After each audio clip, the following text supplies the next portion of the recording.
Welcome to KonKon's Cantina. Grab a drink, sit back, and relax.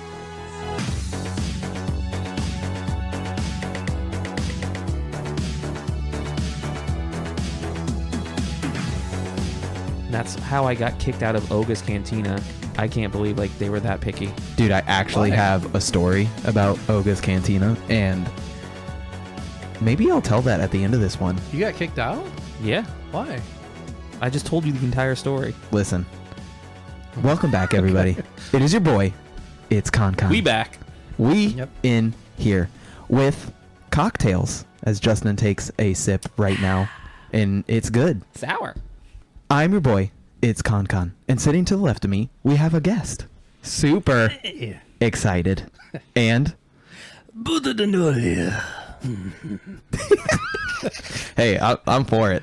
I've been practicing all week. I had to get him out there early. I don't blame you. Tell the people who you are. My name is Niles. Super psyched to be here. Thank you, fellas. Niles is the official bartender. The yeah, that's official right. the Cantina My bartender. new title. I'm honored. Yeah. It's cool.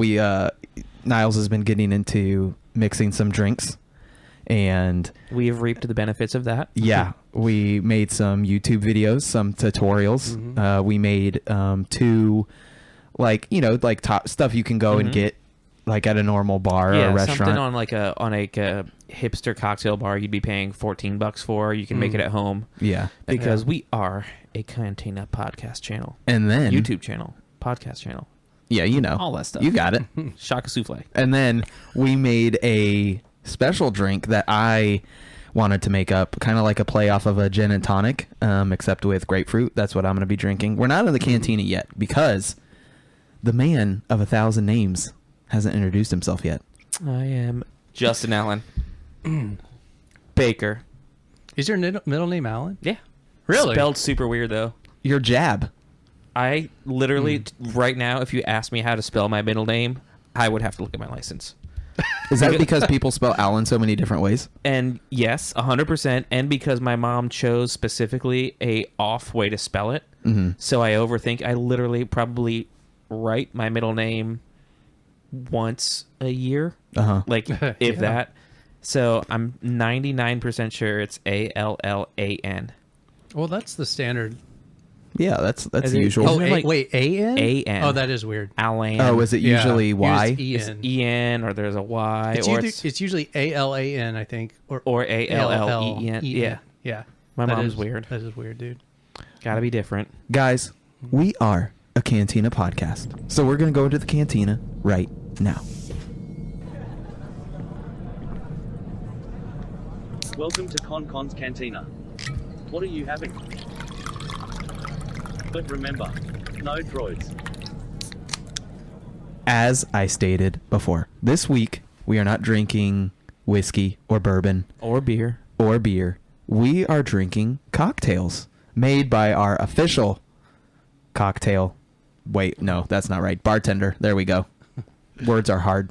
I got it. You got it. And so the drink that I made actually wasn't made by Niles, but that's perfectly fine because Niles made the other 2 drinks. We're going to talk about those 2.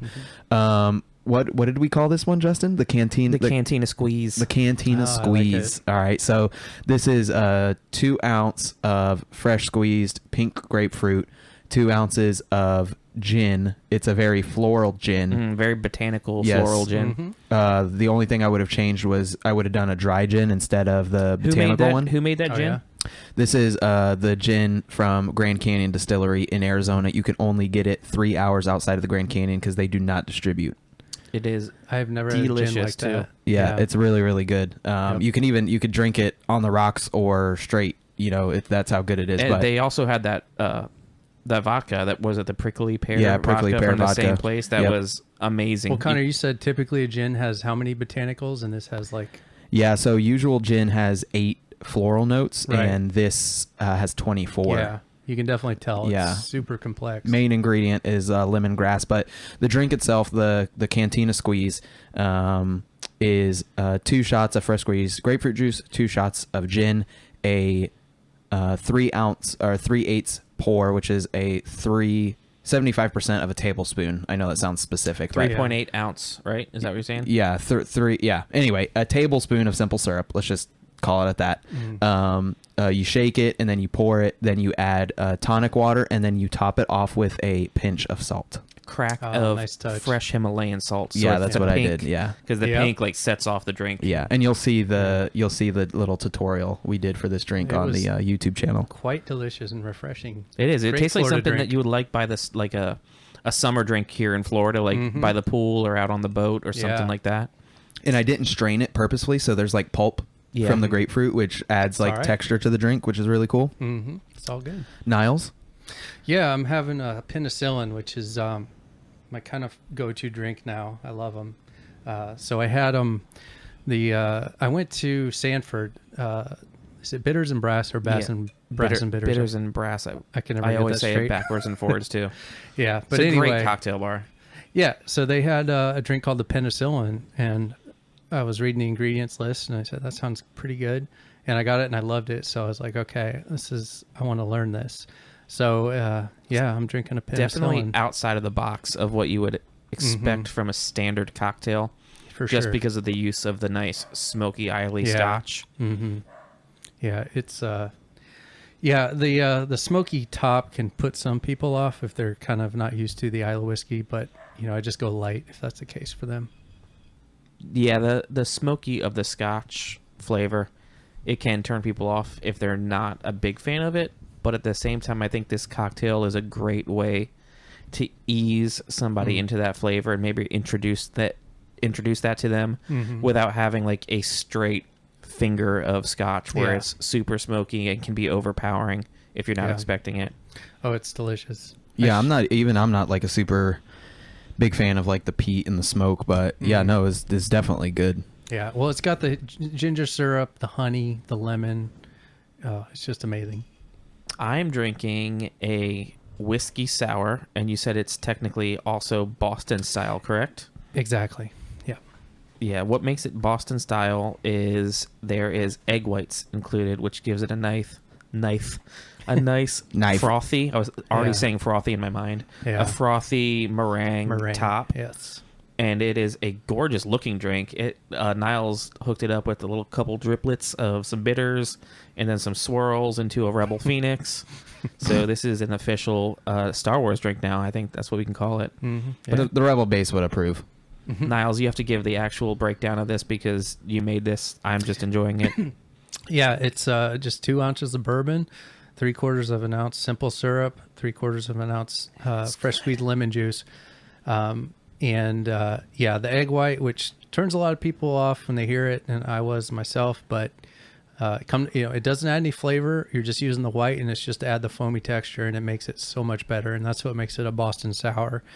And whiskey sours, if you've had them at bars and stuff, and they've kind of grossed you out, I would try them again, making them this way, because it's totally different if you make it with the fresh squeezed lemon. I feel and like everything. Rocky was doing it wrong. Why is he just drinking eggs? He could just be making a egg white whiskey sour. Yeah. He had Way to work better. out at some point. Didn't care about Dude, salmonella I feel at all. I feel healthier already drinking like this. drink that, take a nap after. You're for holding your it health. so good too. Very So- feminine. My drink was something that we came up with. These drinks are special because we made them ourselves and we didn't overpay for them, probably because the bartender didn't know what they were doing. If we had to give our Mando ratings, we'll start with you, Niles. So with your Oh, penicillin, Yeah. how many Mandos? Oh, well, I mean, this is like my go-to favorite drink. So out of 10 Mandos, Out of 10 Mandos. I hate to give it 10 because that's like perfection, but man, I have to give it a 9. I'm fine with that. This is my drink. 9 out of 10 Mandos right there in the covert, just Yeah. sipping through a straw. They can't take their helmets off, so, Yeah, it's true. Yeah. I agree with your 9 on that because if you're going to have a cocktail, personally for me, I don't normally order them out unless I'm at a specific cocktail bar because a lot of the time they're too weak, they're too sweet, they don't taste Yeah. like I'm actually getting what I'm paying for. And the penicillin specifically, the first time I ordered that out, I was like, wow, this like hit a whole different level. For mine, this whiskey sour, it was really, really good. I love the thick, creamy, the meringue on the top. I give this an 8. Like Yeah. it doesn't have any of that sweet, because I just don't like sweet drinks. Yeah. People's taste, they might love a sweet drink. I personally specifically look for things that are more a whiskey bourbon forward flavor that's the prominent taste rather than a sugary flavor. So both of those drinks both hit it. I think a 7 or an 8. I say an 8.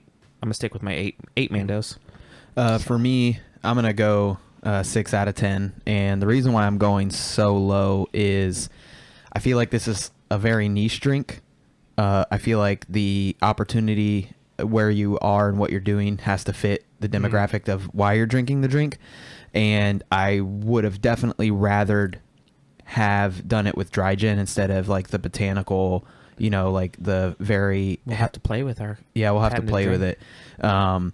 Definitely, and if you don't like grapefruit, like that's just going to be a no-go. Yeah, and I also had the idea of using like a grapefruit LaCroix or something like that instead of a Like a tonic sparkling water Yeah, instead that of the might add tonic. like a cool little flavor to it. We'll That play with it. it'd be a wonderful poolside drink. or Yeah, beach oh yeah, drink. for sure. Yeah.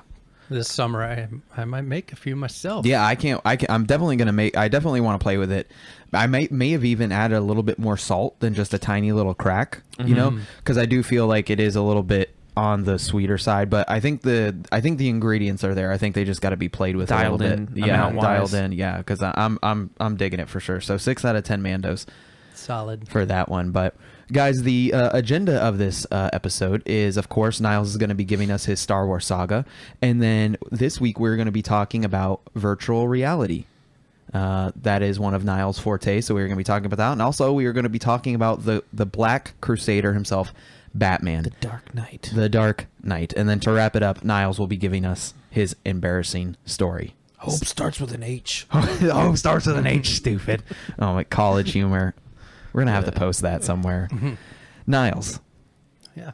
we would be remiss if we did not talk about Star Wars in some fashion. So Yeah. tell us where Star Wars started for you. At what point did it become more than, just, a movie? Did it ever become special to you? Are you collecting anything Star Wars, anything like that? Okay, well, right off the bat, I'll commit some sacrilege. I was more raised on Star Trek. Connor, I know you're going to love that. That's fine. But, yeah, so like a lot of guys my age, I Connor, come back. Guys, You don't- that's it. He Thanks walked for out of the joining us room. this week. No. slammed the door, never coming back. No, but like a lot of guys my age, I grew up watching Next Generation. I was born in 81. And me and my dad watched it religiously like every week. So I was kind of... a Trekkie. Suckled on the teat of one Jean-Luc Picard growing up. And so I was kind of more into Trek. But when I had seen the OT trilogy, or the OT, but I wasn't surrounded by people who, really knew much Star Wars. So I just was never exposed much to it. But when Phantom Menace came out, it was huge. My dad took me to see it. And then once that started, I was all in. So, Phantom Menace, I collected every single one of the figures. Do you remember the action yeah. figures? They came with the little The chip. disc? Yeah. Yep. Dude, I had every single one. I even collected Pepsi and Mountain Dew made The cans. Yeah. Yeah, you remember that? And Dorito. Yeah. Doritos had I it, collected too. the cans. I even had the Saboba Mountain Dew. Did you which- open the cans, or were they? Yeah, I see. I was so new to the collecting game. I didn't know. I took everything out of the package. I drank the I like that he cans. drank the can and leaves an empty can in his room. I did. That's decoration. That's how you get ants. That's how you get ghost ants. But a little pest control insider knowledge there. But so yeah, once Phantom Menace came out, and then I started playing, all the games, Rogue Squadron, Shadows of the Empire. N64. Oh yeah. Yep, dude, I had the racer game, pod racing Dude, game. Oh, that pod racer game. It was so good. Yep. The arcade version of that pod racing game was like Oh yeah. Where When you I was- actually had the handles you could move back and was forth. like giddy the first time I saw that. I'm like, oh my god. Dude, do you remember the Star Wars arcade game where you fight Vader and you With the joystick? Yes. Yeah. I played that. The movie theater we went to see Phantom Menace. They had that game, and it just blew me away. It was awesome. It was such a gaudy arcade game as far as the Tacky. size. Yeah, you Yeah. couldn't even put that in your house if you wanted No, to. no. You'd have to have a whole room dedicated to that. I feel like Yeah. Star Wars took a approach to arcade games that like nobody else ever did. Like they like nothing would be like as mind blowing as some of the Star Wars arcade games that came out, just because like the unique things that they did with how you played the game. Now, did you know that there's an actual evolution of that arcade game? So at Dave & Buster's here in Orlando, Florida on International Drive, we have that arcade game where you can choose A New Hope, or you can choose the Battle of Hoth, or you can start on Endor, right? And you sit in the seat, but you're in a bubble. And inside this bubble, the seat is actually on, what's the word? Like it moves. Like on hydraulics? Yeah, like it the moves seat. around? Yeah, the Right. seat moves with the arcade game, so you're not just sitting in the stationary seat anymore, where you're just moving the one joystick. Like you're still doing that, but you're actually in a seat that's moving with you. So they actually like updated that game, and it surprisingly got better. Good job, Star Wars, holding on to our coin-op arcade machines. Yeah, well, It just blew me away with digital card. Close enough. The first person, the fact that you could fight Vader with a lightsaber in first person just blew me away at the time. Ooh, we're gonna get into that in some VR talk later. Yes, we are. Let's get into it. Okay. Going straight to We're gonna hit- Batman. We're gonna go Okay. Batman or VR first? Oh, we're going Batman. Batman. Let's like it. let's get him. I like it. Let's talk about Bruce himself. We'll talk about Batman Bruce for Almighty. days. You know, Jim Carrey. Batman. Oh, I was always Marvel. Of course, Superman. so you were a hard Marvel, hard DC fan. Like you had no. I did not dabble with either or. It was literally all Marvel. I couldn't exactly tell you why. One of my favorite toys when I was little is I just had a 5-point Spider-Man. So his elbows moved, his knees moved, and His head. and like his pelvis. Okay. And that was it. Like his legs, his arms, and his head. Yeah. So I remember I played with that toy so much that he wouldn't hold his poses anymore. Oh, yeah, those He was joints get weak and floppy. Oh, dude, yeah, he was a rag doll, and I had like all of his Spider-Man stripes, all the webbing had rubbed off. It was just Spider-Man was just always my favorite. So obviously with Spider-Man came more Marvel as opposed to DC. I was always in that camp of Batman of like, Batman's just a regular guy. Let's be real. He's just stopping the guys that are robbing the Walgreens. Like, come on, like, let's be real. It wasn't until actually like more my generation that they started coming out with Batman content where like they were proving like why Batman deserved to be where he was. Like, Yeah, just they had the justice. tactical genius of Batman. Exactly. Like we didn't really have a lot of that growing up, to be honest. Yeah. I had the animated Batman series. I had really Adam leaned West into it. The one with Mark Hamill.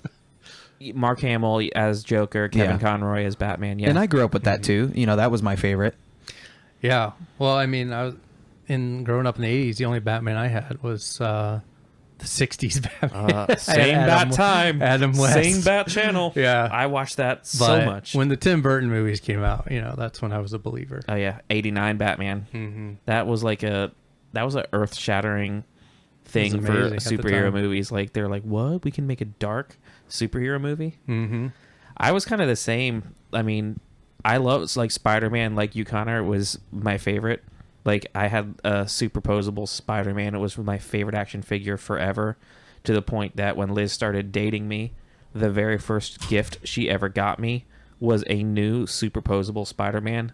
Because mine, just like yours, was like a floppy ragdoll. Yeah, exactly. Ragdoll, which I still have this figure, and I also dremeled out and put super rare earth magnets into the hands and feet so I can pose it onto things. Nice. But Batman, like I had a special love for, just because kind of the opposite thing. I loved that he was a regular guy with no powers. Like that bothered you. To me, that made him like awesome. Yeah. Like how he was able to like rely on his knowledge, his training, his physical prowess of like knowing what he needs to do, how he could plan for things. Like I loved that whole fact of Batman. And like Niles, like you, the old 60s Batman with Adam West, I would watch that every day. It would come on like in the middle of lunchtime.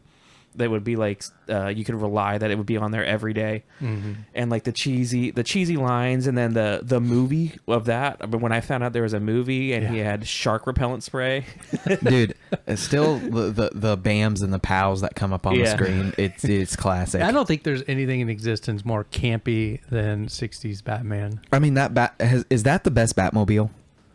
Dude, that Batmobile is sick. There used to be I a mean- car museum in Daytona Beach that had that Batmobile in it. I saw it. I went to Chicago. My wife's family's from up there, and there's a car museum called. Oh God, now I'm not gonna think of it. I just said that. There's a car museum, and they have it there, and it's awesome. Yeah, and I mean, I have 2 stickers on my truck.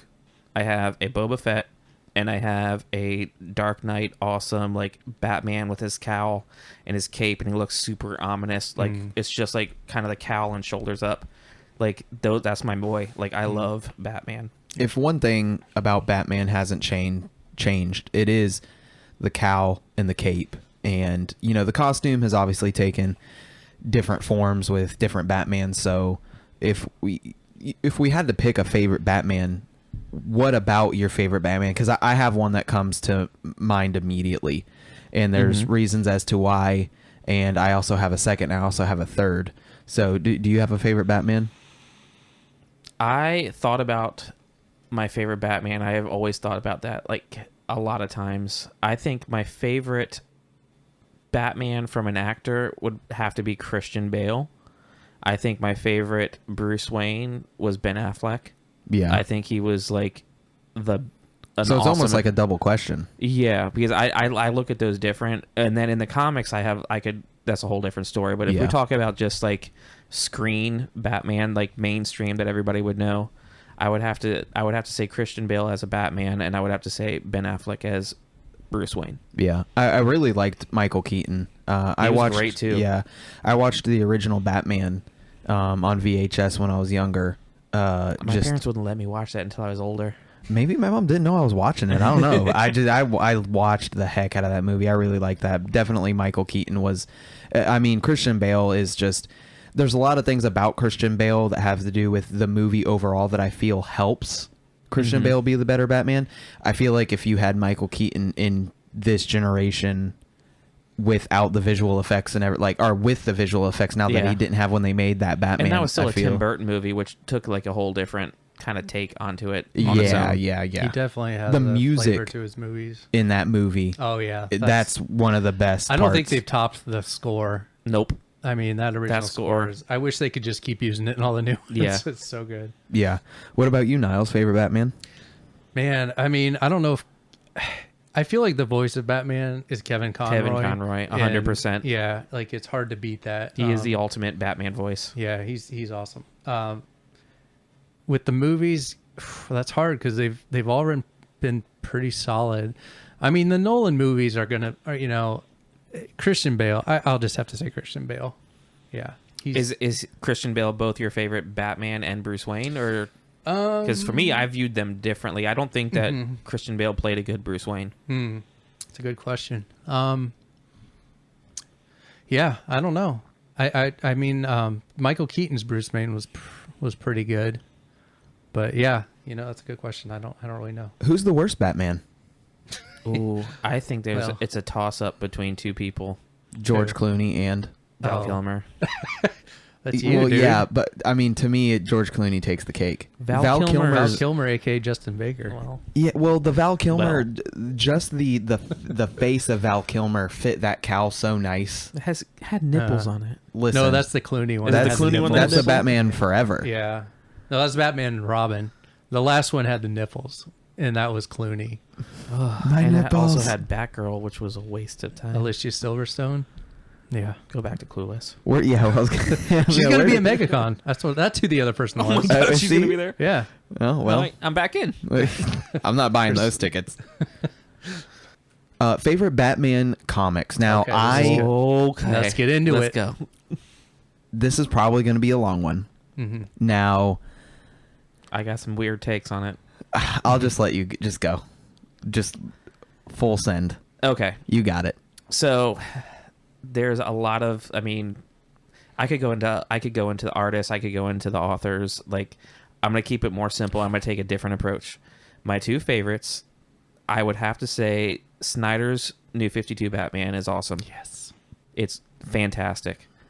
But one of my new things, or not even new, one of a newer book it's not even probably new now. To me, my brain's still new, is Batman Year One. Yeah. Because I love this totally different take on Batman, because everybody's done Batman as air quotes Batman. This was Batman in like a different perspective, where he's got all these ideas and he's still super rich, but all of his gadgets and his tech doesn't work right, and he's trying to figure it out. And I freaking loved it. Like, it was such a cool take. And then also in another different camp is Gotham by Gaslight. Oh yeah, I loved that book also. Yep. Which was like a whole, like, you could kind of call it like a London-y like vibe. Yeah. What would you call that? It's like fog. It's I don't know what the era would be called, but Sherlock Holmes era. Sherlock Holmes, steampunky Batman. There you go. Yeah, they made that into an animated movie, which I have. Yeah, the DC animated universe is on legit. point. Mm-hmm. Yeah.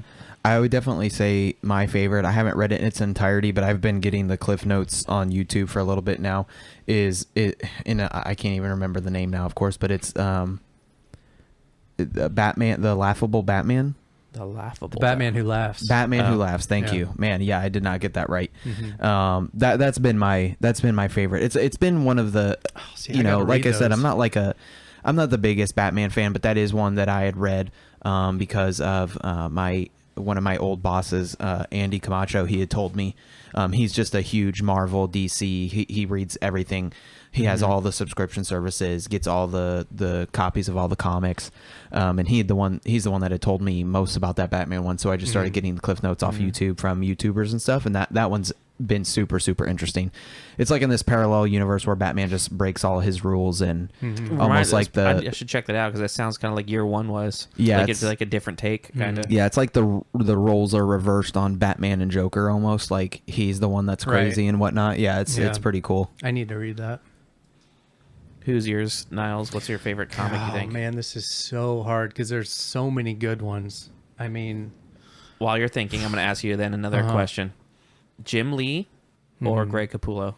Greg Capullo. Now tell the people who that is. That's the wrong answer. They're just two of like my favorite artists that draw Batman. And I'm back and forth. Like, Jim Lee has just done amazing stuff, period. But like, his Batman is my favorite, I think. Yeah. What is it about that, his style? I just like his style of artwork, period. Like, it's a... Are they very distinguishable? Pause and I'll take a picture. I have to show you. Jim Lee, I think he did a Long Halloween graphic novel, which was in the running for one of the best Batman graphic novels. So we just took a Google image search break. Quick break. We have collectively all decided Jim Lee wins. Yeah. Love you, Greg, but... Yeah, dude, the short ears. I forgot he's the one who illustrated the Hush graphic novel, and that's probably my favorite Batman suit. And I think towards the end of the Batman talk, we'll talk about newest Batman. But I've always loved... Patman. Coined it. Oh man, that's good. I really first. Even Ben Affleck's Batman has the short ears. Yeah, Ben Affleck's Batman is that costume's legit. Let me hardcore. It's a shame that he's gone already, because that bat suit was amazing. It was straight up based off the Frank Miller. Yeah, Frank Miller. Dark Knight the Dark Knight. Dark Knight and the Dark Knight. Dark Knight Returns or Rise. It returns. Yeah, the it's 80s too close graphic to the novel. movie. It always throws me off. I know, I get them mixed up, but it's like the original. That suit is like straight up the suit from that it's exactly graphic the novel. Same. Yeah, and it was awesome. It's a shame. I wish they would have given him like some more scripts and better scripts, because I thought Ben Affleck was like, he was such a great, like, grizzled, been in the game for a hot minute Batman. He was great. It's a shame that those movies just didn't take off. It wasn't his fault. Yeah, he was an awesome Batman. If you go back and rewatch them, they're really good, and they're not bad anyway. I don't know why they got so much hate. I would definitely like to see him reprise the role. Yeah. Ben Affleck obviously is a good actor. I mean, you can't be around and in the game as long as he's been if you're not. I don't know. There's probably a story. I've never read it nor researched it as to why he was so quick to say like he's done. Maybe because those movies didn't do so good. I think he just had horrible scripts handed to him, and he just didn't want anything to do with it again. Yeah, I mean, that's my personal thought. Like, he's a good actor, and I think that like he knew that he just got like handed like between the Justice League, between his Batman movie, between his appearance, and then the whole debacle of Suicide Squad.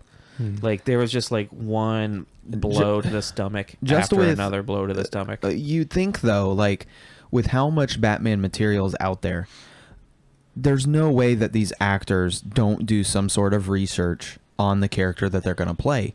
So you can't do Batman research without finding out all of the spin-offs and all of these different, you know, universes or whatever, like all these different versions of Batman. Why wouldn't Affleck want to capitalize on, you know, forget all these people, the Justice League stuff sucked, you know. Henry Cavill had a goddamn mustache during filming. Yeah, the whole time. Like, let's just make me a Batman movie. Yeah. You know, like, do you think that conversation, you know? The new one that's coming out is, I forget the name of the director and the writer. But he was originally supposed to be Batman for this movie. I was really psyched about. I mean, Pattinson, I think will be fine. I think he's an awesome actor. I mean, it's whatever. He gets all this hate because of Twilight, but the dude's a good actor. Yeah. So I think he'll be fine. But it's just a shame that I think Affleck could have been awesome. Yeah. So. And I was super hyped about him because Ben Affleck is like super tight with Kevin Smith. All right. And I used to listen to Fat Man on Batman. Yeah. I listened to his podcast all the time, Mm-hmm. and he was so hyped for his friend to be now like being Batman, and like he had like so much high hopes, and he was coaching him, and he's like, let me teach you about Batman, let me show you why he's so awesome. Like, I know because they're like best friends in real life. Like, Ben Affleck like loved the character, like he was super hyped about being him, and he just got kind of the short end of the stick on the whole deal. Originally he was going to write and direct and act in his own Batman movie, and the dude can write a good movie. He's done his own movies. Yeah, and Argo was amazing. Yeah. So I mean that probably would have been awesome too, you know. No way can you have a superhero without a villain. Oh yes, You cannot talk about Batman without talking about the Joker. That's the single greatest comic book villain of all time, in my opinion. If we're talking about Batman villains as a whole, who do we have to mention? Who do we have to talk about if we're talking about favorite Batmans? There has to be a reason the guy is putting on the cowl, the cape, the gadgets. Who is he going after, and why do you like him fighting that person? Me? Anybody. Sorry. You got Joker it. specifically? No, just, you know, Oh, obviously we have, well- you know, Joker's amazing. I mean, Joker's a whole podcast The in dynamic itself. between He's him just- and Batman, yeah. He's the antithesis of Batman, you know, that character. So I agree. I think Joker's probably the best character, and he's been fleshed out so much. I feel like he's also, for how many times he's been fleshed out, he's really kind of only been, and ruined isn't the right word, but portrayed in a way that Poorly. Been portrayed poorly. It's really only happened once. Leto. Yeah, Leto. I mean, that's a pretty common consensus. It's nothing against Leto. Leto's a great actor. Yeah, he's it might great. have been the writing, or maybe it 30 was his Seconds to take. Mars. Yeah, maybe it was his take. Yeah, oh, Most man. redneck Joker ever. I mean, Yeah. you're right. Leto's an awesome actor. It's just the material he had was garbage. Was that Yeah. movie he was in, Safe Room? Safe Room? Yeah, Where he was the- in that. Yeah. That's Yeah. and he had dreadlocks He's like in a that movie. villain. Or cornrows. He had cornrows. Horrible cornrows. Bane. I really, really like Bane. Bane is good. Bane broke Batman's back. He's a formidable foe. Which Bane do you like? Do you like the animated version of Bane where it's literally like the injection juice, or do you like Tom Hardy's more terrorist gang boss, very much realistic? I like comic book Bane. Like Yeah. I don't have a voice associated with it. I like the big giant Bane, like that I still see like a full frame like of him like smashing Batman over his knee. What do you mean you don't have a voice according to the Bane? I was born in the dark. I was born in the darkness. That's pretty good. Molded by it. Murdered. Yeah, dude. Tom Hardy's Bane, that movie just like hits off like so hard with that whole plane scene. Yeah, it was awesome. And you know, he takes off the mask, and I don't know, Bane. You really, really liked Bane. I even liked Batman Forever Bane, where literally the comic book version of Bane was brought to the screen. How Where stupid that Poison Ivy gave him the yeah, venom I never juice, got that. Like, she was the one who made it up or whatever. But anyway, Yeah. I like that Bane, and I really like Tom Hardy's Bane. Tom Hardy, I can't remember. I should have wrote down the facts of like how much weight Tom Hardy He put got on for that role. huge. Dude, he got jacked Yeah. for that role, dude. Yeah. But yeah, Bane is definitely Joker's a given. Like everybody likes the Joker, but Bane is definitely my favorite Batman villain. Yeah.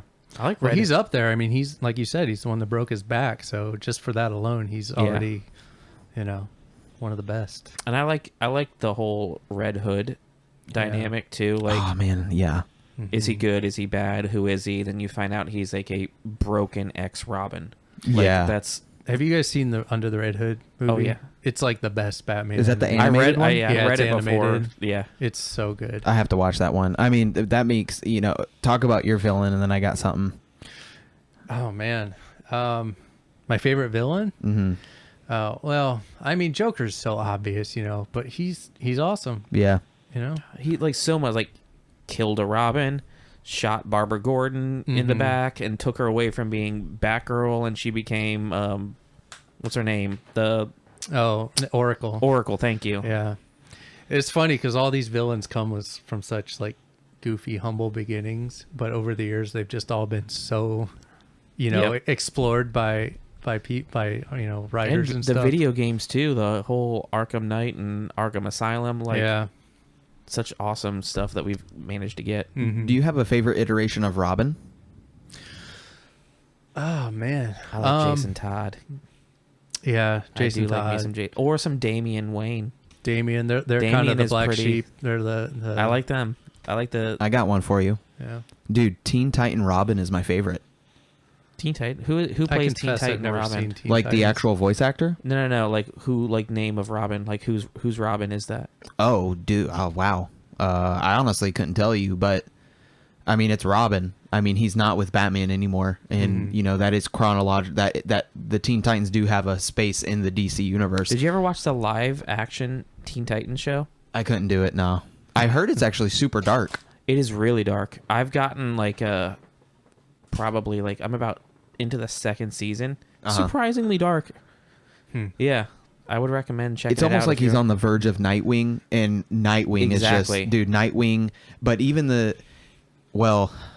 it's the Batman Beyond Nightwing that's my favorite, where Terry meets Nightwing, and he has he has like the shoulder length hair, and he has the really, really slender eye mask that we goes haven't up and like into the point. Dude, I know we could get gotten into Batman I mean, Beyond. Batman Beyond that's my favorite. Michael Keaton. Dude, we have talked about the Robert Pattinson thing before, and I want to say we talked about it before we ever saw memes.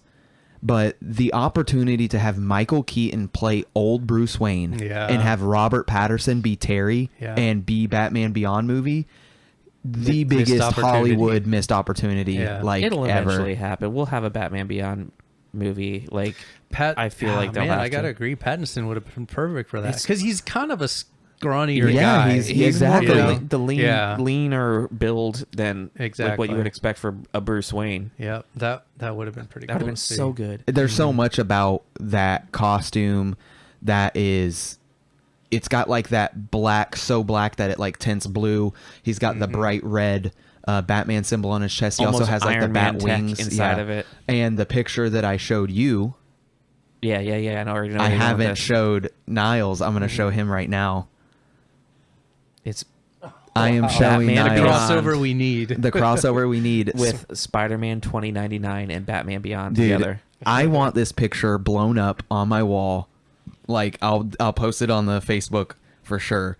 Gotta have that. I mean, Yeah. a Batman Beyond movie would be just so amazing. And speaking of Batman movies, we've talked about Christian Bale before. If you had to bring up just Batman movies in general, does the Christian Bale is that like the go-to? As far as for movies, like to watch, like just Batman movies in general. I would think so. That's kind of my like Batman Begins is like one of my favorite. Like it's like a comfortable movie that I can always watch and enjoy it. I like the whole Ra's al Ghul thing going on with there and the training sequence and all that stuff. I would say I'd go to the Nolan Batman. Qui-Gon Jinn faked his death. Yeah. I like the iteration of Scarecrow in that movie. Yeah. Like just the idea of a regular guy, and I love like that Drugging knapsack. people, yeah. That knapsack. Mask that he's doing. With the gas. Yeah, I really like that. But yeah, the Nolan movies are super. Like, not only is like the action there, but they're just like really well written. And Heath Ledger, like, we hadn't even touched on the amazingness of that. Yeah. I don't know if the Nolan Batman movies will ever be topped. I mean, I remember hearing when Christopher Nolan was going to be doing them back in the day. He's my favorite director, period. And like The Prestige is one of my favorite movies. Yes. Memento. So underrated. Prestige. I had the Memento DVD like way back on back in the day, and when I heard that, I was like, well, it's going to be amazing. Yep. That's all I need to know is Nolan's doing it. And it was like, he got all the casting was amazing. So, it'd be hard to beat those movies. And Christian Bale, who is like a master of transforming himself physically into whatever he's playing, from like The Machinist, where he's like a ungodly, skinny, malnourished person, to literally like one of the next movies he does is I'm Bruce Wayne now, and he's jacked. He's jacked. Well, that's in the last one in Rises. He was Batman had been out of commission, and he was like he's super skinny, bony at the start of that movie. He looked awful, and he got right back into shape. He's done that so many times for movies. Yeah. Even in his Ford versus Ferrari, he's back to being skinny. Yeah, skinny, scrawny again. Yeah. One thing that I feel they never landed in the Nolan movies was the love story. True, very true. I don't know if it's because of the change of actress and stuff. Yeah. Even then, though, I still didn't buy the Katie Holmes stuff. I don't know if it's because of the lack of attraction to Katie Holmes, or if it's like the big old goofy ears. Like there wasn't much chemistry between them two. Yeah, and is that the first one? That's probably why they recast her. Yeah, and they recasted her to like Maggie Gyllenhaal, which is like looks like she got hit in the face with a board. I mean, I don't want to be mean, but yeah, Megan. I'm sorry. Yeah, Megan is just great actress. Is she though? She's pretty good. All right, we'll agree to disagree. Okay. I don't know.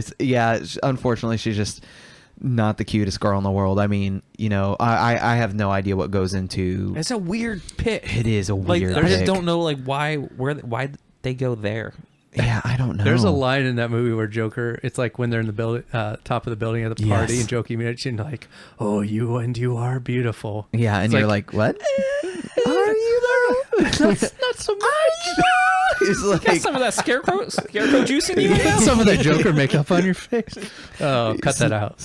Yeah, he like snorted a line before he went up there or something. Yeah, it's like, nah, dude, that's not. Give her some of your makeup. Yeah, that's definitely and.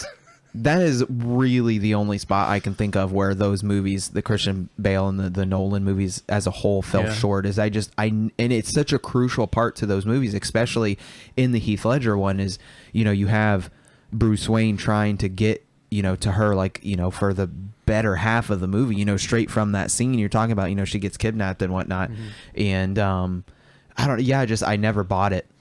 Yeah, that's a good point I've never thought about, but that's probably the weak point of those movies. Dude, in Two-Face, Two-Face was almost perfect. Yeah. The whole Harvey Dent story. Yeah, they never got to flesh that out afterwards. That would have been awesome. I would have liked to have not seen him die, and we would have gotten a fourth. Like, that could have been a whole nother movie, and then they could have introduced...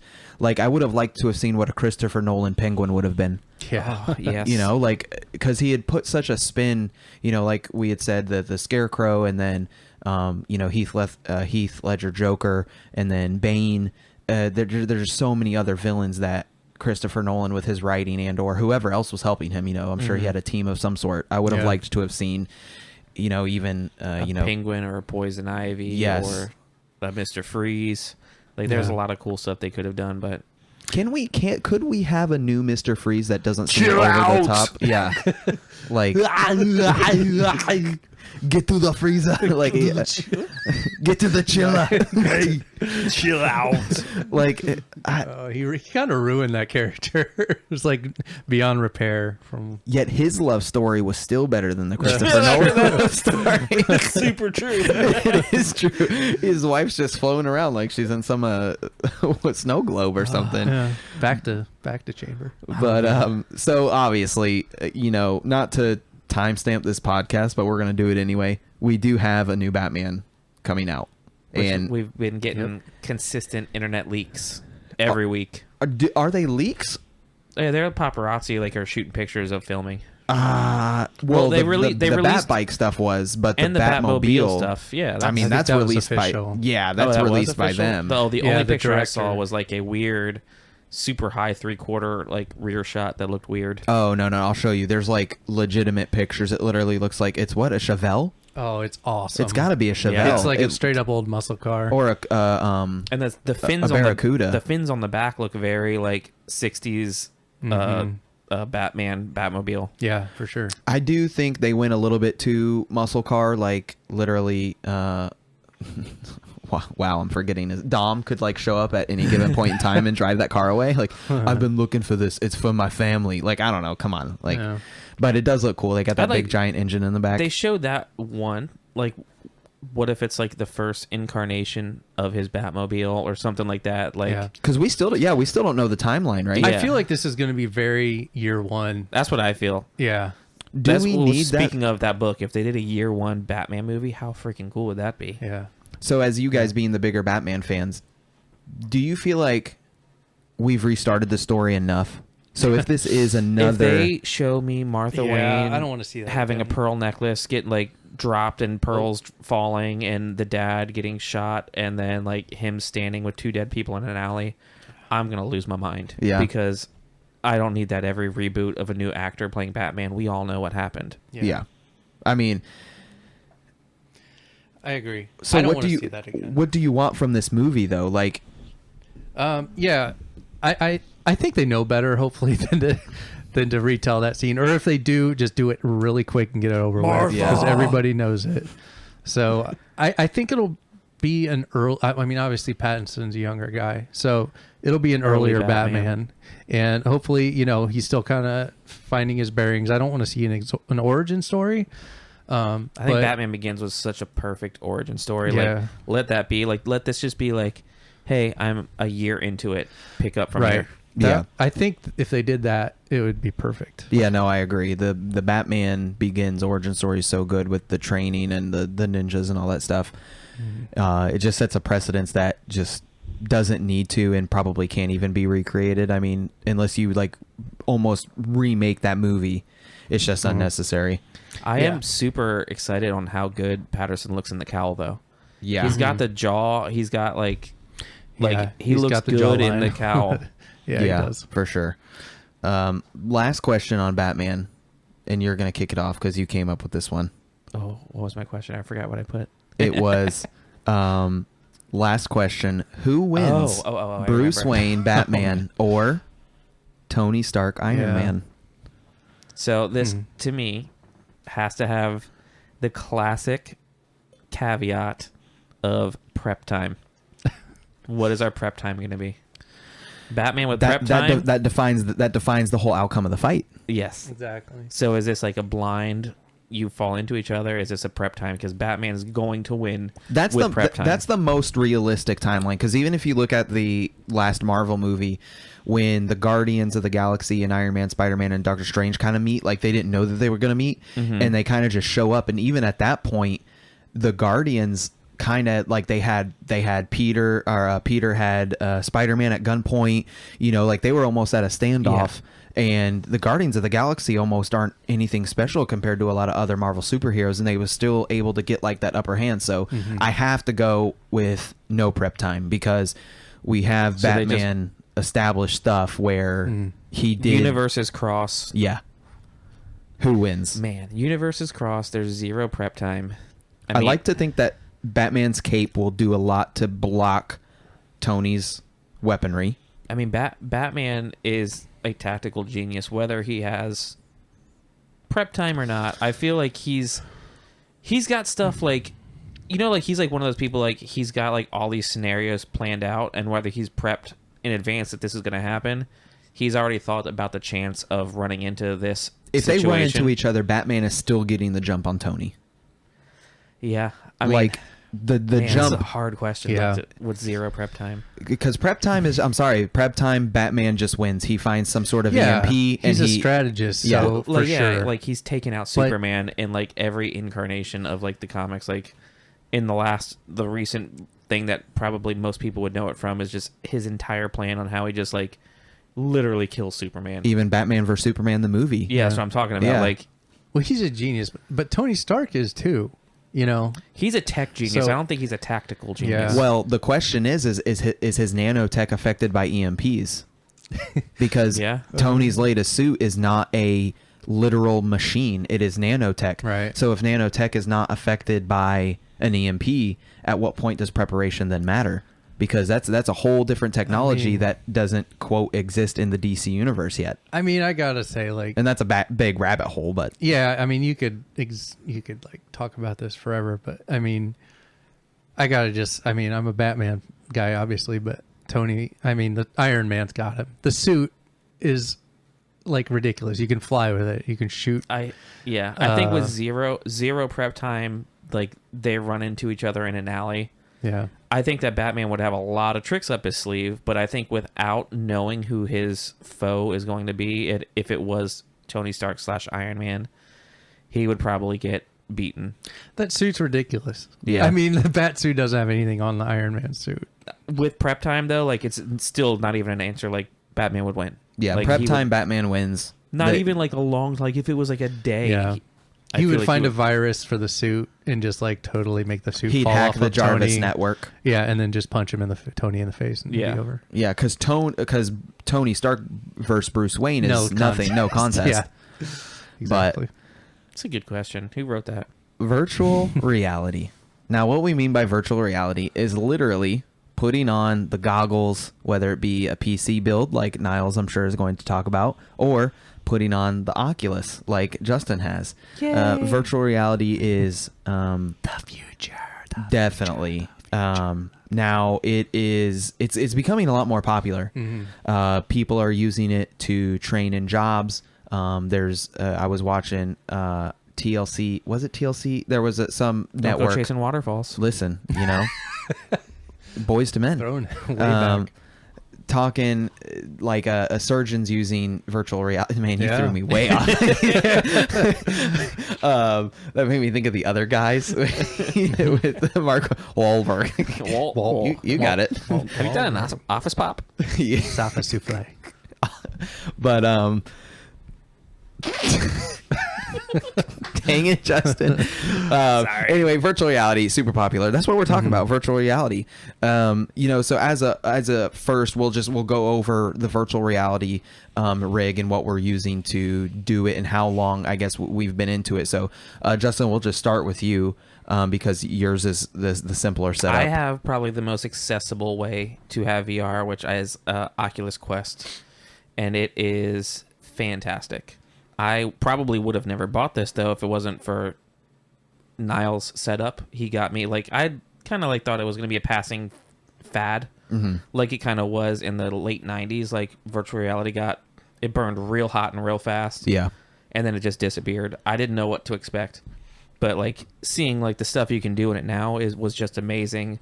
The kids loved it. Beat Saber is amazing, which I was a massive Guitar Hero / Rock Band fan. Yes. And that got me in. I was like, "Ooh, Beat Saber is fantastic." So the Oculus Quest specifically, not the Rift. The Quest is the system is in the headset itself. You need no outside, fully built PC, no gaming system. It's not like anything else needed. And it's convenient. It has its own little traveling case. Yeah, you can get a case you can for it where you got charge everything. the controllers take AA batteries, and then the headset The is headset's micro rechargeable. USB. It actually uses a mobile phone processor, surprisingly, but when it's applied to specifically doing VR, it can create a lot of things that are way beyond what you would ever think. Yeah. And now they actually came out with a cable that you can plug it into your desktop. So if you had a gaming rig, you could plug it into there and use all your gaming rig's power and still just use that as a display. Yeah. But I love it. But Niles' setup is a different level. Yeah. Yeah, I mean, I got the HTC Vive, and it was like, this is like a Gen 1. So this is when VR was first coming out, which I was like super psyched about. So that's the actual software, like the operating system of the VR. Well, the Vive, basically it's Valve and HTC, the phone company, combined to make the hardware, the headset. So it was them and Oculus, when this was all like, on the horizon. They were kind of like Sony and Microsoft, like PlayStation, Xbox. The Oculus Rift biggies at that time. And yeah, then the Rift. And then the Vive. Yeah, so the performance of both was pretty equal. Steam, I mean, the Valve one had Steam. You could use Steam. So that's huge. Like, that's like the iTunes That's like of the computer video PC games. races, like everything. Yeah. So I got the Vive. I pre-ordered it. I had the headset before I even had my PC rig completely done, and it just drove me insane not being able to play it. But yeah, I got the original HTC Vive. Now it's a few years old.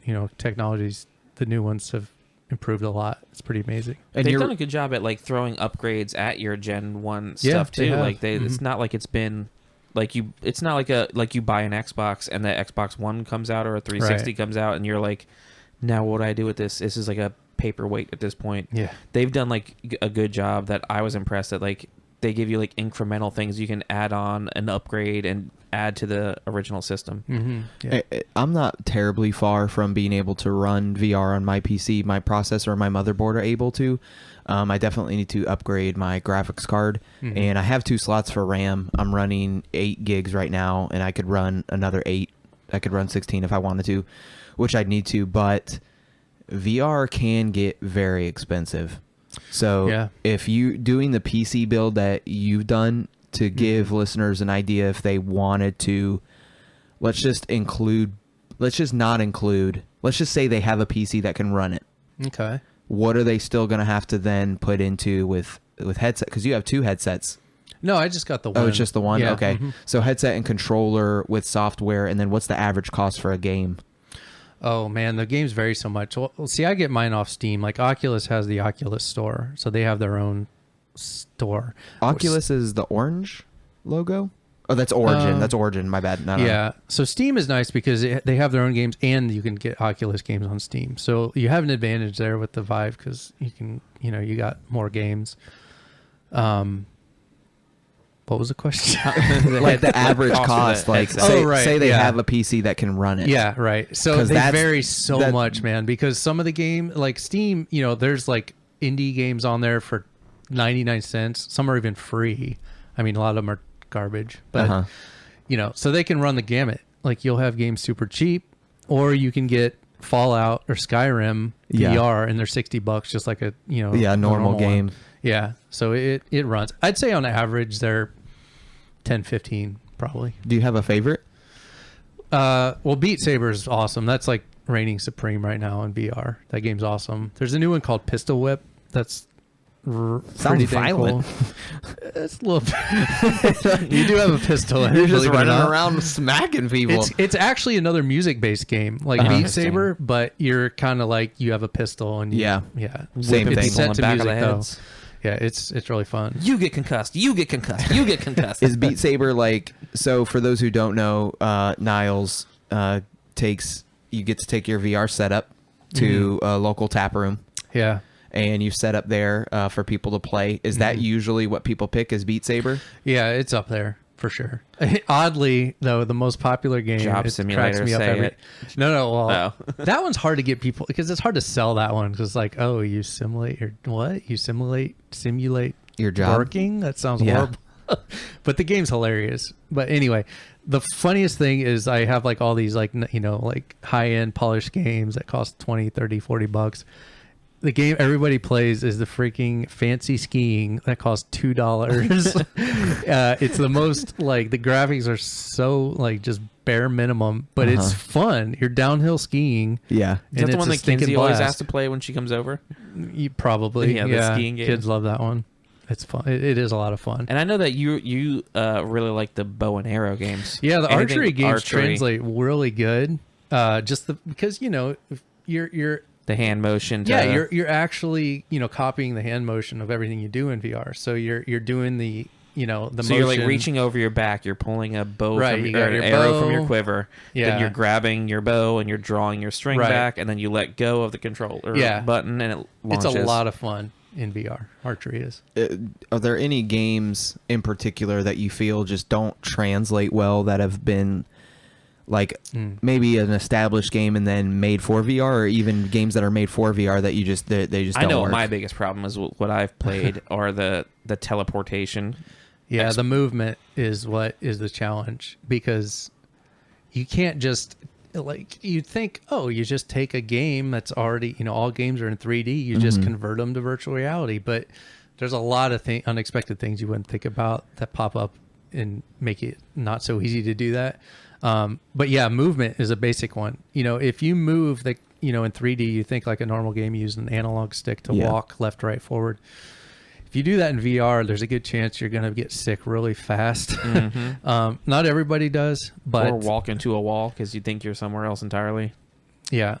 Well, and so a lot of VR games, if you're not standing, a lot of them just have you stand in one spot for that. But the ones that don't, like Skyrim, Fallout, they'll offer options. Like you'll either just have the straight up artificial movement, like with an analog stick, or you can teleport, which is kind of like you aim where you want to go and Point it and moves you click there. almost. Exactly. Yeah. But as It's soon almost as like you a- start introducing those mechanics, it changes the game. Yeah. Yeah, You know because what it's instantaneous, especially in like Skyrim. That's changes the gameplay. game breaking. Yeah. So it's, That's it's my just- thing. That's the biggest break. Like if you look at like Ready Player One, and they had like those weird like 360 treadmills, so they could actually physically walk. Right. Like there needs to be something figured out. Those like, are on the horizon. It's called the Omni Tread, and they look awesome. They've It's got to be basically expensive. Yeah. Well, it's basically this thing you kind of harness. You do. I do want it. I want It that. looks awesome. I don't know where I'd have room to put it, but you wear these special shoes and they're slippery, and you basically motion like you're running, and you won't move obviously because you're kind of harnessed in. But that's your movement. That's how you get around the games, is you run. I feel like it'll eventually progress. Like it's getting popular. There's going to be something like that because that's like its biggest drawback for like. I feel like everybody has seen that when they're scrolling through Facebook, and it's like somebody playing a first-person shooter, and they're on that Omni Tread. It's like a Right. deep dish type thing. Exactly. Yeah, and say they're You know how they're they've- walking on it. You know how they have fixed that problem though in real life right now that you can go do is the Void. Oh yeah, the Void. Yeah. Have you done that, We want to do a whole Oh, episode on it. We haven't done it. dude? Have it's you awesome. done it? Twice? And me and you haven't done it We still. have not done I it know yet. I I haven't. I can't believe this. I've heard nothing but like glorious, amazing reviews about this entire experience. Especially if you've never done a lot of VR, it'll really blow you away. So let's back up and like explain like what is the Void. I'll let you do it since you've done it, Niles. yeah, it's downtown, spoilers. or not downtown Disney anymore. Disney Springs. Has a place called the Void, and it's like it's a virtual reality place. But what's so amazing about this one is, virtual reality places are popping up in like mall, like even my mall in Stink Leesburg has a VR place. They have the Void is a nation chain. Yeah, I think it's a Right. chain. Yeah, They have different locations. Exactly. It's not it's not just Star Wars that they have, but a lot of these places you'll go and it's kind of like a home setup like I have. Like you'll just put on a headset and you're play the standing in a little basics. cube, 6x6 area, and you play. The thing that's so cool about the Void is they basically found a way to your PC is you wear a backpack and it has the PC in it. Similar to the Oculus Quest. Like, Exactly. Yeah, which It's the self-powered. Yeah, which anymore that's probably like the technology has moved so fast that it's not even impressive anymore. But you play, you got it in your backpack, and the entire warehouse basically mimics what you're seeing in this Star Wars game. Yeah, it's like it's So you- made to scale. If there's a crate that you Exactly. see in VR, like in real life, there's a physical crate that you could hunker down behind. You're tethered. Yeah, I mean, exactly. It's and you're not tethered to anything, obviously. So you're roam. free to roam in this game.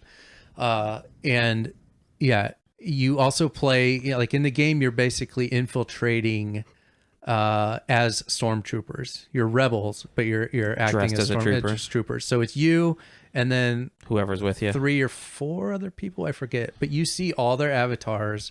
And another cool thing is that it can read your movements. You don't have you actually have a gun that you use, but it can read your movement, kind of like So failed you're Kinect. not holding a controller. You're holding like a physical like fake gun, Exactly. But like an E11. if you're not touching the gun, you just move your hand out like this and move your fingers. It'll copy it. It can read your that's actual cool. individual digits. It's got to have like cameras that are It reading is. something. It's like the Kinect, but times I'm gonna 10. have to find a way to like screen record like the whole experience. Like, Yeah. But it's short. I mean, it is pricey. It's only about 15 minutes, but it's a blast. it's and like $25. at least, I forget. It's been a little Or while. is 40 is in my head, but I Yeah. could be wrong. That sounds a little high. Maybe it is. I don't know. We'll have to look it It's up. But Disney. is it worth it? That's the Oh, point. yeah, for sure. For sure. It's probably not worth it to go every weekend and play, No. but it's worth it to experience It's it. worth doing once. Is it something that you do again? Oh, yeah. Especially if I had friends that had never Haven't done it. Well, we'll have to It's tell gonna you be a when we go. blast. We gotta I plan will that. definitely go again. But it's cool because there's parts in the game where, and they add, atmospheric stuff. Like there's parts in the game where you're around lava and they blow heat on you and wind and stuff. That's considered 4D then, huh? Yeah, I suppose. Yeah, pretty much. It's definitely It's like worth reality, doing but without a like doubt. virtual. And speaking of the Void here in Orlando with the Star Wars version, we have to talk about the Star Wars VR game that you have, Justin. Yes, Oculus It's good. exclusive. Vader Immortal. Mhm. I'll go ahead. It's a 3-part game. There's 3 different chapters. It also introduces new canon into Star Wars, which is awesome. One of my favorite parts of the game. Yeah, and it's done extremely well. The thing that I do like for the Quest is because it's self-contained. There's no wires. If you're like in a big enough room, or if you're in an outside area, you can have up to like a 30 by 30 Yeah. That's play so space cool. that you can just free walk around and play the game. Is that because of how the game is made? Because when I played it, I did not have that ability to It's walk because around. it's the size of the room that you're in. Oh, So okay, if you okay, have, gotcha. you basically draw your play area of Yeah. what you have available, because it enters like an AR, augmented reality, black and white of the room that you're in. Yeah. And you like have a little laser gun that you draw. Okay, here's the Here's my room. the borders of where I can walk without Yeah. hitting a table. But it's fantastic. It's an awesome story. It's 3 parts long. The canon in it is amazing. It's an awesome, like you're climbing ladders, you're getting a lightsaber, you're fighting Darth Vader, you're using the Force and like pulling robots like through the Force, grabbing them and then pushing them with the Force. I haven't actually gotten to finish it because my controller broke, and I'm waiting for Oculus to send me a new one because it was under warranty. But you've done part 1 and 2. I've done the first and the second chapter, and I was getting ready to start the third when it broke. No, I've done 1 and 2. I haven't watched the videos on part 3. I know one of the important points of part 3, but I didn't want to be spoiled, so I'm also waiting for you Yeah. to get part 3 and your controller. I know. Rip, that died when we were in Tennessee on vacation. I Yeah. was like looking, like 3 had just came out a few weeks prior, and I had just bought it, and I was like purposely waiting. I was like, oh, we can all play part 3 together and finish it. At least the warrant, they upheld the warranty. That's nice. Yeah. So you don't have to worry about I gotta that. say, Oculus had a great warranty. Like, I messaged them. They had me do a couple quick troubleshooting things. They're like, oh, nope, something's wrong. We're sending you a shipping label. Send it to us. We'll send you a brand new controller. Because wasn't it the acid on the battery? Yeah, we think that one of the batteries went bad, and like, because there was like some, like the back of it was Corrosion. expanded a little, and it just screwed something up in the controller. Yeah. But it was the battery. It came with the controller, so that's all new. Yeah, that Vader Immortal is impressive. I Yeah. mean, this how polished it is, and just It was like a gameplay. whole new, like, oh my god, I'm in Star Wars experience. Well, honestly, like the Void, as far as the graphics and just how everything looks, it's right up there even with the Void. Oh, wow. I mean, the cool thing about the Void is that you're playing with your friends and you're walking around Multiplayer. free roaming. Yeah, exactly. But the Vader Immortal is amazing. That is what it's called. Yep, Vader Okay. Immortal. Like it's a chapter 1, 2, and 3. Yeah, it was really good. Vader is a tall guy. I don't think he would look good with eggs in his face, but I feel like Niles looks a little eggy right now. You know what that means. Eggy. Suka, Suka, nice Suka, transition. Suka. Yeah, well, I don't know It how is you guys time for the one and only embarrassing story.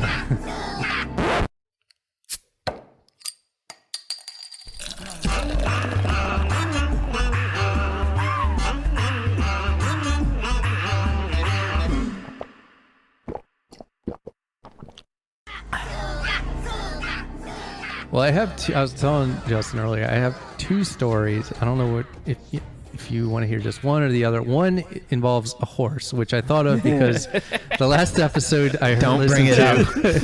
You guys were talking about irrational fears, and Connor brought up horses, and it If this instantly horse is brought on this, an overpass, I'm leaving the room. it brought this story to my mind, which I think I'd subdued somewhere in my subconscious. But it's kind of traumatizing, but it's good. You have to get with the horse story. Save your other story. You'll be back, I'm sure. Okay. Well, the horse story it's kind of dark, but it's yeah. This The other piques my story is interest. more lighthearted and funny. But you want to do the horse story? Shot a horse sure. in the face with a shotgun. It's not that bad. Blood was everywhere. Oh, yeah. So anyway, I grew up in Indiana, and Indiana is cornfields. It's flat and it's farm basically. So the house I grew up in, you don't remember Signs, the movie Signs, the house Yeah, they're yeah, in? yeah. That's basically. We were just talking Really? about Signs yesterday. Okay. Dude. I love that movie. So that house is basically what I grew up in most of the time. We moved around a lot, but I lived in that house like that the longest. It was in the middle of cornfields Joaquin and everything. Phoenix carried around a baseball bat in your house? Yeah, it was really weird. But anyway, so a lot of farm. We weren't farmers, but we lived in a farmhouse. But with a lot of farming, there was a lot of horse farms around, a lot of horses and stuff. And growing up, we were never like horse people or farmers or anything. You were just surrounded by it. It wasn't We were, your thing. yeah, it was around everywhere. So I don't know. My dad loved this movie called The Man from Snowy River. Do you remember that? Yes, my mom watched that movie. Yeah. So it's like every mom and dad loved that movie. But I don't know if he'd watched that too many times, but he got this idea where he just wanted to get a horse all of a sudden for us. Okay.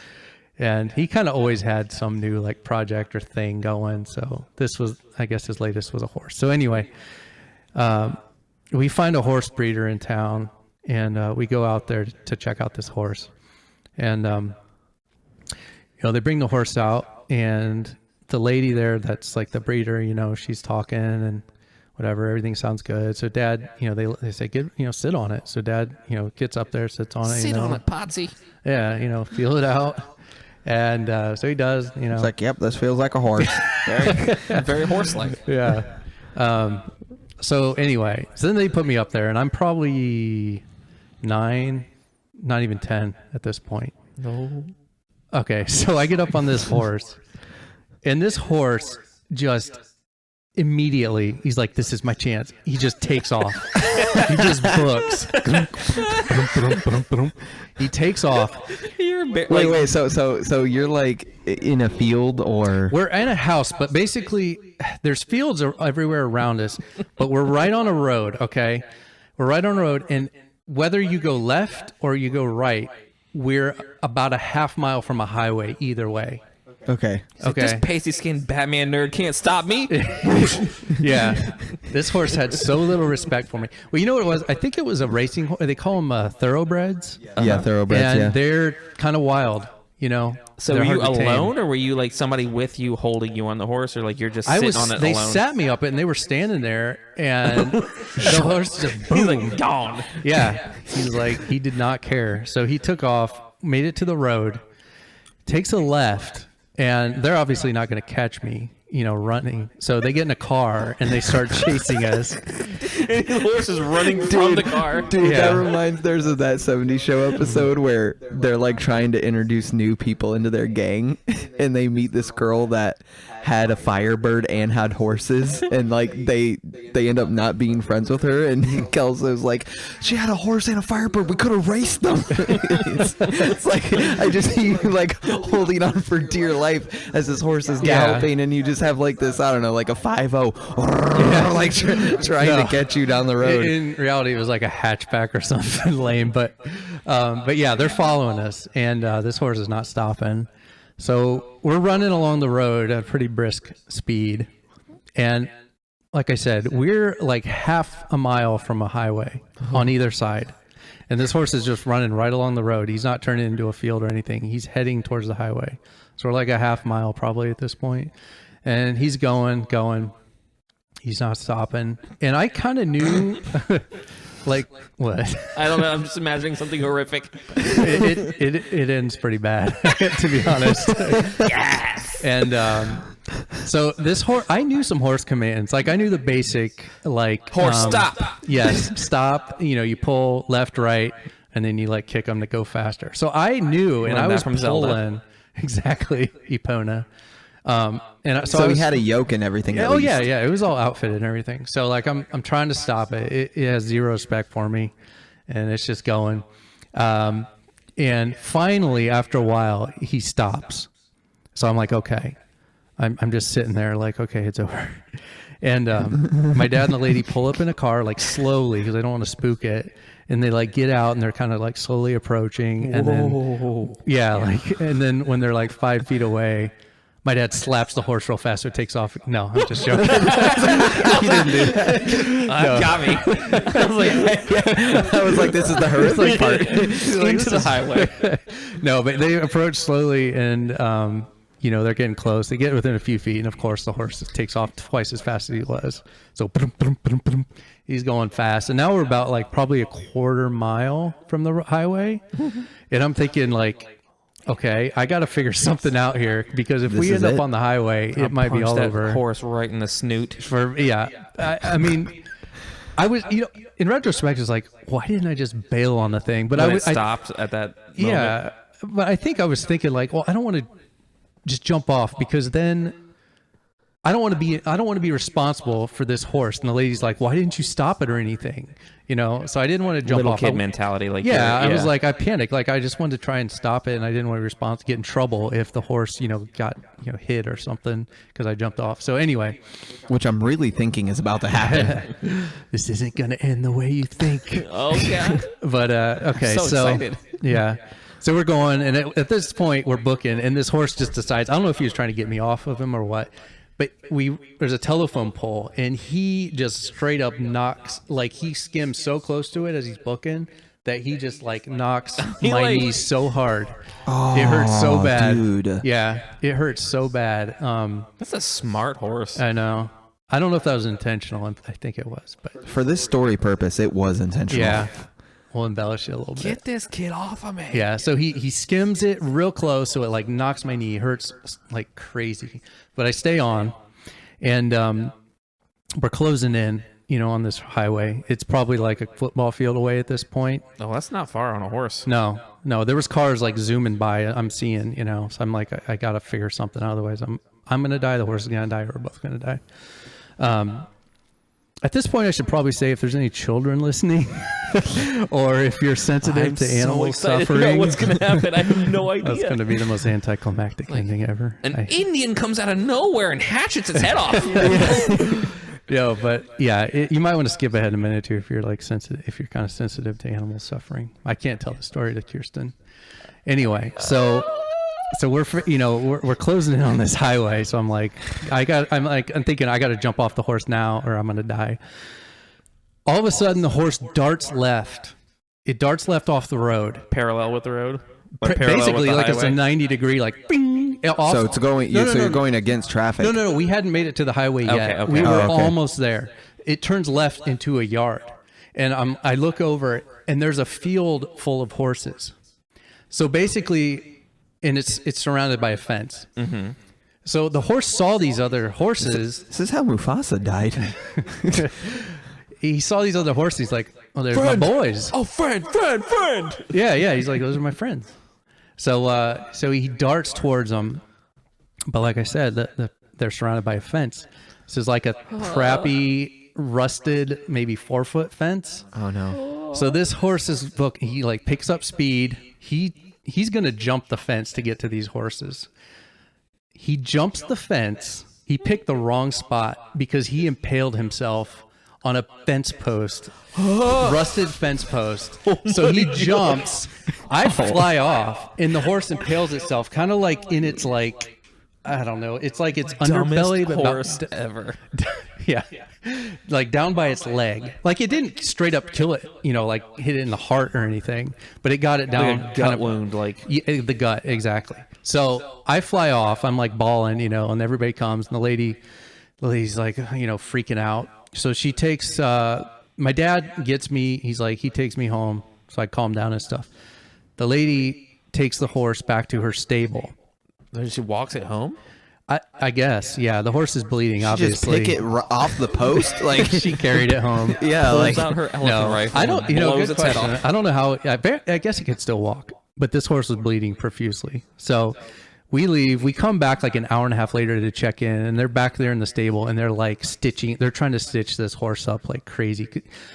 I had never seen so much blood. Like this was like a 15 by 15 stable. The floor was probably covered in about 3 inches of blood. well, I mean, you think of how big a Oh, yeah, horse it's is. a I mean, lot. the Yeah. amount of blood. Yeah. I mean, there's so much blood. This horse was like running on empty at this point, but it was still alive. And it must have hit like the biggest artery or something, because it. down by the leg, it's probably femoral. Yeah. Or, I didn't say that Femoral. right, but Yeah. nope, that's not it. Yeah, femoral. You know what we're Yeah, talking about. You got it. That's it. Female. But oral? it's bleeding like crazy, and she's trying to sew it up. No luck. And we leave, and yeah, the horse, old Charlie, didn't make it.